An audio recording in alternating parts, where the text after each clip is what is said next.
Հատկապես վերջին տարիներին մեր երկրում խոսույթը կարծես ավելի շատ գոյատևման մասին լինի։ Մեզ փորձում են համոզել, որ ուժեղ երկիրը այն երկիրն է, որը ավելորդ աղմուկ չի բարձրացնում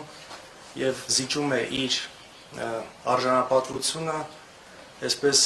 քարտեզի վրա աննկատ գոյատևելու համար։ Ես արմատապես մերժում եմ դա։ Կարծում եմ, որ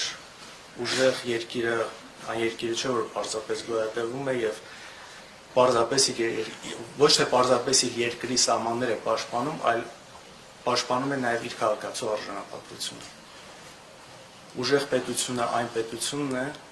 որի քաղաքացի լինելով դու կարող ես ճանապարհորդել աշխարհով մեկ, ամեն տեղ անել քո անձնագիրը եւ զգալ բացարձակ հպարտություն։ Ոչ թե խղճահարություն կամ անհանգստություն, այլ հարգանք։ Գիտեք, ուժեղ պետություն ունենալու տեսանկյունից ես չափազանց շատ եմ կարևորում ազգային ինքնությունը։ Եվ կարծում եմ, սա իսկապես պետք է լինի մեր առաջ շարժվելու հիմքում։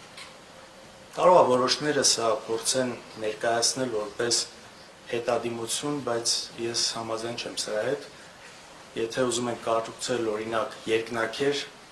առաջին հերթին պետք է ունենաս ամուր հիմք։ Նույնը պետության դեպքում է։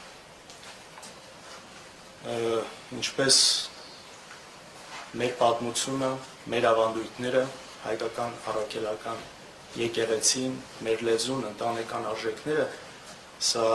ոչ թե մեզ ետ են պահում, այլ սրանք այն արմատներն են, որոնք սնուցում են մեզ։